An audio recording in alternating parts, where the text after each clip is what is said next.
વડોદરામાં ગ્રામ્ય પંચાયતની આજે મત ગણતરી થવાની છે તો સમાચાર સામે આવી રહ્યા છે જેમાં વડોદરા ગ્રામ્ય પંચાયતની આજે મત ગણતરી થશે। જિલ્લાની 208 પંચાયતની આજે મત ગણતરી થવાની છે। દશરથની એમપી પટેલ સ્કૂલ ખાતે મત ગણતરી થશે। જ્યારે મત ગણતરી બાદ 585 ઉમેદવારોનું ભાવિ નક્કી થશે। 2.5 વર્ષના વહીવટદાર શાસન બાદ સરપંચ મળશે। વડોદરા જિલ્લાની આજે ગ્રામ્ય પંચાયતોના જે પરિણામો છે અને તેના મત ગણતરી પણ કરવામાં આવશે। આપનું નામ ને કયા ગામમાં આપ સરપંચ અને સતત તમારો જે વિજય થયો છે તો ગામનો કઈ આભાર માંગતો। 911 મતદાર હતા ટોટલ 885 નું 75 નું વોટિંગ થયું।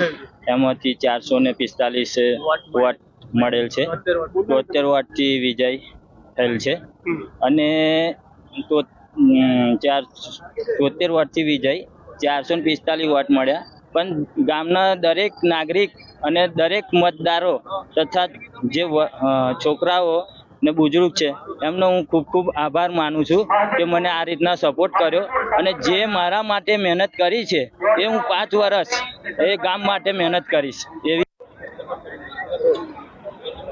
ગત રવિવારે વડોદરા જિલ્લાની 218 જેટલી સ્થાનિક સ્વરાજની એટલે કે ગ્રામ પંચાયતોની ચૂંટણી યોજાઈ હતી। આ ચૂંટણીના દિવસે વરસાદી વાતાવરણ વચ્ચે મતદારોએ ભાવિ સરપંચનું જે ભવિષ્ય છે એ મતપેટીમાં સીલ કર્યું હતું। ત્યારે આજે ગુરુવારે આ તમામ સ્થાનિક સ્વરાજની ચૂંટણીઓ જે યોજાઈ હતી એ તમામ ગ્રામ પંચાયતોનું પરિણામ જાહેર થવા જઈ રહ્યું છે। અલબત્ત આ વખતે યોજાયેલી ચૂંટણી જે છે એ બેલેટ પેપરને લઈને યોજાઈ હતી। ત્યારે 208 ગ્રામ પંચાયતના કુલ 585 સરપંચ અને 2474 જેટલા પંચાયતના સભ્યોનું જે પરિણામ છે એ પરિણામ થોડીક જ મિનિટો પહેલા શરૂ થયું છે આવવાનું। ત્યારે અત્યાર સુધીમાં 3 જેટલી ગ્રામ પંચાયતોનું પરિણામ આવ્યું છે। હાલાકી મહાકોરબેન પરાગભાઈ પટેલ હાઈસ્કૂલ જે દશરથ ખાતે આવેલી છે ત્યાં આ મત ગણતરીની પ્રક્રિયા હાલ શરૂ કરી દેવામાં આવી છે।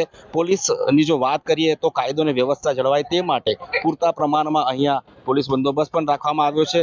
તો સાથે સાથે જે પણ લોકો આ સ્થાનિક સ્વરાજની ચૂંટણીમાં ઊભા છે એવા તમામ ઉમેદવારો અને તેમના ટેકેદારોને નિર્ધારિત ઓળખપત્ર સાથે આજે મતદાનની ગણતરી થઈ રહી છે એ મતદાન ગણતરી કેન્દ્ર ખાતે લાવવામાં આવ્યા છે।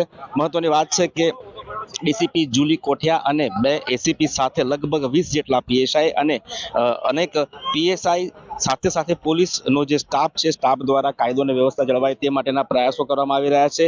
હાલાકી જે પરિણામો છે એ બેલેટ પેપરને કારણે આવવામાં થોડા વિલંબ થઈ રહ્યા છે કેમ કે ઈવીએમ મશીન હોય તો એ તાત્કાલિક ધોરણે એના જે પરિણામો છે આવતા હોય છે, પરંતુ બેલેટ પેપરને કારણે આવતા પરિણામોને લઈને જે મતદાન ગણતરી થઈ રહી છે કેન્દ્રની બહાર જે ટેકેદારો છે જે ગ્રામજનો છે તેઓ પણ ખૂબ ઉત્સાહ સાથે પરિણામની જાણે રાહ જોતા હોય એમ લાગી રહ્યું છે। અલબત્ત જે પ્રકારે આ બેલેટ પેપરની જે ગણતરી છે એ ગણતરી લગભગ 9 વાગ્યાથી શરૂ થઈ છે, જે મોડી રાત સુધીને દશરથ ખાતે આવેલી હાઈસ્કૂલમાં ચાલશે અને મોડી સાંજ સુધીમાં આ તમામ ગ્રામ પંચાયતોના સરપંચ તેમજ સભ્યોના જે પરિણામો છે પરિણામો જાહેર થાય તેવી શક્યતા જોવાઈ રહી છે। અલબત્ત સમગ્ર પ્રક્રિયા શાંતિપૂર્ણ વાતાવરણમાં થતા અને વરસાદે પણ વિરામ લેતા ક્યાંક ને ક્યાંક જે ઉપસ્થિત નાગરિકો છે તેઓમાં ઉત્સાહ જોવા મળી રહ્યો છે।